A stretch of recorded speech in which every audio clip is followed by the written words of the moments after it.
پیچھے دیکھا کہ پتہ نہیں کیا تو غیر مقدر کھڑا ہو گیا ہو. دوسری دفعہ میں نے ایک نقطہ بھی کم و بیش نہیں کیا، صرف لہجہ بدلا ہے، اور میں نے اس فکرے میں پورا غصہ بھر دیا ہے. کیا بات ہے؟ اور سب پریشان، آپ کو پتہ نہیں کیا ہو گیا. پھر وہی فکرہ جس میں میں نے پہلے غصہ بھرا تھا اس میں پوری محبت بھر دی ہے. میں کسی کی تعریف کر رہا ہوں. کیا بات ہے.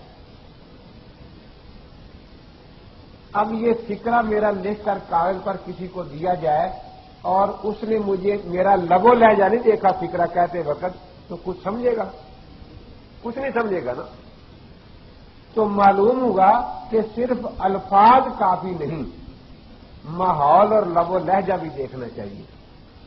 تو محدثین کون ہیں؟ الفاظ شناس رسول. محدثین کون ہیں؟ الفاظ شناس رسول. اور مجتہدین کون ہیں؟ مزاج شناس رسول. مزاج شناس رسول. محدث کی رسائی زبان رسول تک ہے صلی اللہ علیہ وسلم کہ آپ کیا فرما رہے ہیں، اور مجتہد کی رسائی دل و دماغ رسول تک ہے کہ آپ اس کے ساتھ اور کیا فرمانا چاہتے ہیں. وہ بھی سب کچھ ان کو پتا ہوتا ہے.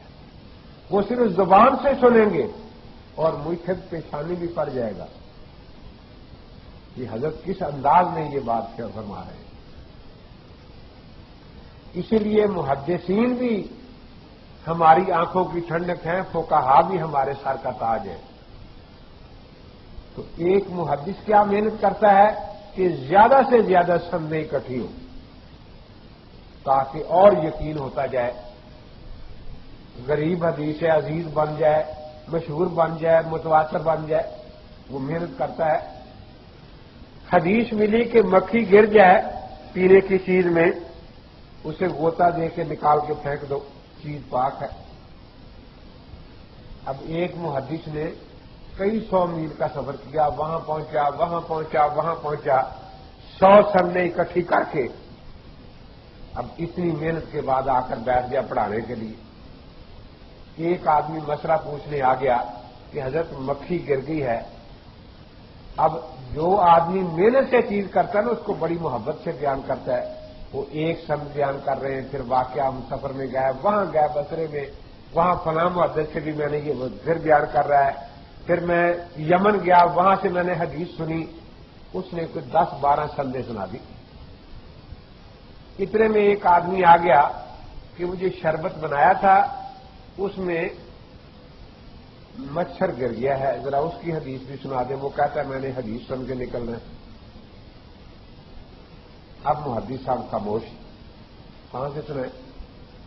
تیسرا آ گیا کہ جی وہ جگنو گر گیا تھا شوربے میں، اس کی حدیث بھی سنا دیں. وہ جگنی بھی کہتا ہے میں حدیث سن کے نکلتا ہوں. پانچواں آ گیا کہ جی چیونٹی گر گئی ہے لسی میں، تو کیا کیا جائے، یہ جانور گر جاتے ہیں یا نہیں. محدث صاحب بیٹھے. اب وہ ناراض ہیں کہ ان کو 12-20 سندیں سنائی، ہمیں ایک ہی سند سنا دو. وہ کہاں سے سنائے گا؟ وہ کوئی گاؤں تھا نا ایک، تو لوگ بیچارے ساری نمازی تھے، یہ تو اب بے نماز لوگ ہونے لگے نا. تو چودھری بڑے بڑے تھے، کسی کا نام چودھری ابراہیم، چودھری موسا، چودھری یوسف، چودھری یعقوب. ایک کا نام تھا چودھری ٹونیاں. چودھری ٹونیاں نمازی، وہ بھی بڑا پکا تھا. اب وہ بڑے غور سے قرات سنتا اور کہتا کہ آج چودھری ابراہیم کا نام آیا تھا،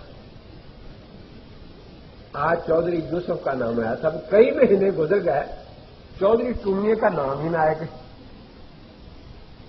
آخر ایک دن مولوی صاحب سے کہنے لگا مولوی صاحب اگر آپ لوگ بھی انصاف نہ کریں گے تو ہم کہاں جائیں. کیا بات ہو گئی کہ چودھری یوسف کتنے دانے دیتا ہے کہ 2 من، چودھری ابراہیم کہ 2 من.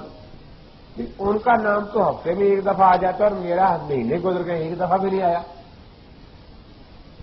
اگر آج میرا نام نہ آیا تو دانے بند. اب اب مولوی صاحب نے وہ رکوع پڑھا جس میں زیادہ نبیوں کے نام آتے ہیں، ابراہیم و اسحاق و یعقوبہ و ٹونیاں، اللہ اکبر۔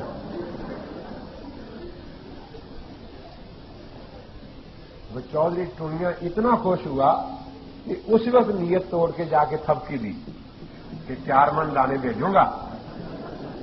دیکھو نا، برادری سے خارج کر رکھا تھا، شکر ہے برادری میں شامل کر دیا۔ تو جس طرح چودھری ٹونیاں ناراض تھا مولوی صاحب پر، اب یہ سارے ناراض بیٹھے ہیں، وہ جگنو کا مسئلہ پوچھنے والا، چیونٹی کا مسئلہ پوچھنے والا۔ اب محدث صاحب اٹھتے ہیں کہ آؤ بھائی یہ کام میرا نہیں ہے، مجھ سے سمجھے سن لو جتنی سننی ہے، آؤ امام ابو حنیفہ کے پاس چلے۔ اب امام ابو حنیفہ رحمۃ اللہ علیہ مجتہد ہیں، یہی حدیث محدث نے بھی پڑھی تھی اور کئی سندوں سے پڑھی، اور یہی مجتہد کے سامنے آئی۔ اب مجتہد نے غور کیا کہ اعلان تو یہ ہے الیوم اکملت لکم دینکم واتممت علیکم نعمتی ورضیت لکم الاسلام دینا، تو مکمل مسائل ہونے چاہیے نا، اور یہ ایک مکھی کا بیان فرما دیا۔ اس کے نیچے کوئی قاعدہ ضرور ہے، وہ تلاش کرنا چاہیے۔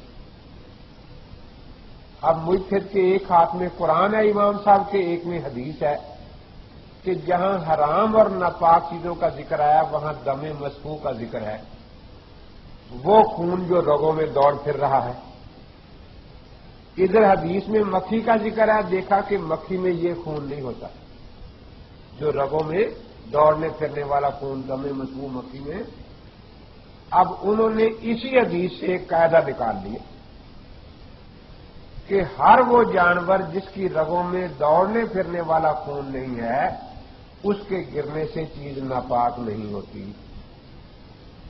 اب مچھر کی رگوں میں یہ خون ہے تو مسئلہ حل ہو گیا نا، جگنو کی رگوں میں یہ خون ہے، تتیا یہ بھیڑ جو ہے، مجھے پتہ نہیں آپ کیا کہتے جو کاٹتا ڈنگ لگاتا ہے، بھیڑ، دیکھو نا بھیڑ گر گئی ہے اور غیر مقلد کو چیلنج دے رہی ہے کہ میں تیری زبان کاٹ کاٹ کے کھا جاؤں گی، تو مجھے حدیث سنا کے نہیں نکال سکتا، فقہ کا محتاج ہوگا۔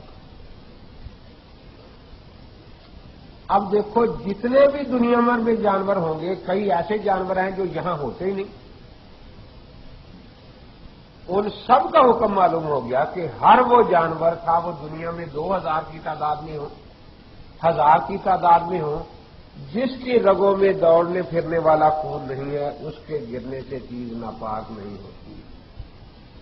تو محدث کی محنت کا رخ کیا تھا کہ 100 سندیں اکٹھی کی، اور مجتہد کی محنت کا رخ کیا تھا کہ زندگی کے 200 مسائل حل کر کے رکھ دیے۔ تو اسی لیے ہمیں تو مسائل کی ضرورت ہے، ہمیں مجتہدین کے حوالے کیا گیا۔ تو میں نے اسے یہی بتایا، میں نے کہا کہ بھئی امام صاحب اگرچہ نہیں تھے اس زمانے میں، لیکن یہ اب دیکھیے اسی مکھی والی حدیث میں اسی دور میں یہ مسئلہ بھی چھپا ہوا تھا نا، مچھر والا، یا امام صاحب نے پہلے مسئلہ داخل کیا پھر نکالا ہے، جیسے تو دودھ